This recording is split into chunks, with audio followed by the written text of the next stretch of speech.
Hi there, I'm Shu, the Mystical History Genie. I'll be your narrator and guide for the duration of this video. So, let's start at the beginning. What was the Louisiana Purchase? The Louisiana Purchase was essentially the biggest real estate deal in history. For the paltry price of $15 million, the United States doubled its size by buying the entire Louisiana Territory from France in 1803. To compare, the New Orleans Superdome cost $193 million to construct. So, how did we manage to get our hands on such a big piece of property all at once? The father of the Louisiana Purchase was Thomas Jefferson, our nation's third president. At the beginning of the 19th century, Jefferson became concerned about the fate of New Orleans. During that period, New Orleans, owned by Spain, was a center of trade due to its location at the mouth of the Mississippi River. Pinckney's treaty allowed Americans the right to travel the river and deposit goods in New Orleans. Although America didn't own New Orleans, the Spanish were pretty friendly, so Jefferson didn't worry about it too much. However, when the French took control of the Louisiana Territory, also owned by Spain at the time, they also got New Orleans. Jefferson knew that Napoleon Bonaparte had plans to build a sugar empire in the Americas, so he took action. Mr. Livingston, I need you to go buy New Orleans. You are to offer $2 million. I surrender. Oh, Monsieur Livingston, I see you are here with a proposition. Yes, I am here to offer $2 million for the purchase of New Orleans. Talleyrand, come over here. Excuse me, monsieur. Talleyrand, we're having problems. Yes, Consul for Life? You remember that slave rebellion in Haiti? Yes, Consul for Life. You remember how I sent a bunch of men to deal with it? Yes, Consul for Life. They all died. What? Of yellow fever. Also, we need funds for the campaign here in Europe. We do not have time to begin a sugar empire in North America. You are meeting with the American diplomat now, yes? Yes, Consul for Life. Just about New Orleans. Ask him how much his president would be willing to pay for the entire Louisiana Territory. The entire Louisiana Territory? The entire Louisiana Territory! Go now! I have returned, so Monsieur Livingston, how much would you be willing to pay for the entire Louisiana Territory? The entire Louisiana Territory? The entire Louisiana Territory! How does 5 million sound? Too low. Go back to your hotel and think about it.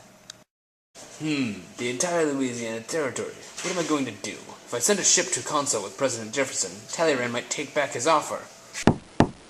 Who is there? It is I, James Monroe. President Jefferson sent me here to help you negotiate for New Orleans. He told me to offer $10 million for New Orleans and the Florida Territory. Talleyrand wants me to make an offer for the entire Louisiana Territory. The entire Louisiana Territory? The entire Louisiana Territory. We need to talk.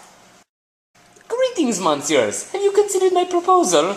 Yes. How does $15 million sound? Sold! Excellent. Let's go tell President Jefferson. Well, how did you do, boys? We bought the entire Louisiana Territory for $15 million. The entire? Yes, the entire territory. We need you to ratify the sale. Okay, let's see. Don't do it, it's not constitutional!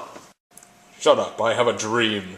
A dream of a great nation that stretches from the west coast to the east. An empire for liberty in which freedom will exist for all. Right? So where do I sign? And that's how the Louisiana Purchase went down. But what happened after that? It all comes back to Jefferson.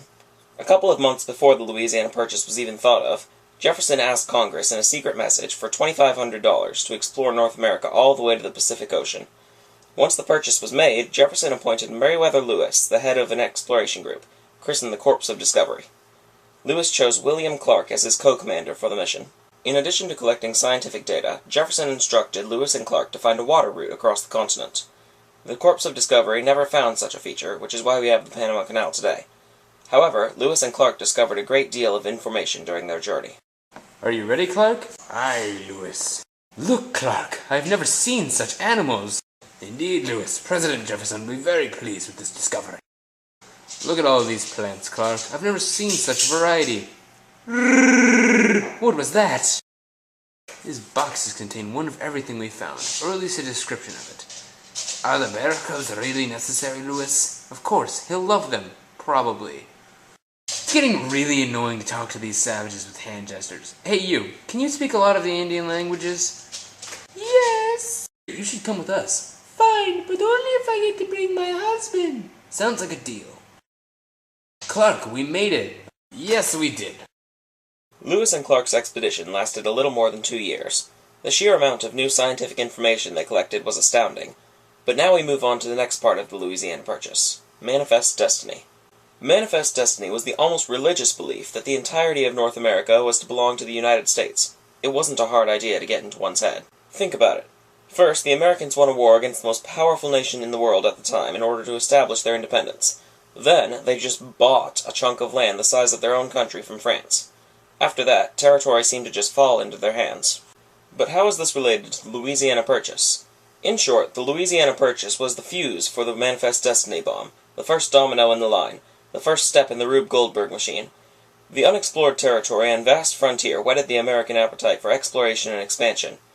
It might be said that Thomas Jefferson, father of the Louisiana Purchase, was also the father of Manifest Destiny. His dream of a coast-to-coast empire for liberty led him to make the Louisiana Purchase, and it was Jefferson who kick-started the frontier period by sponsoring Lewis and Clark's expedition. So in a way, we have him to thank for the United States being what it is today. Well, that's all for today. Thanks for watching, and I hope you learned something along the way.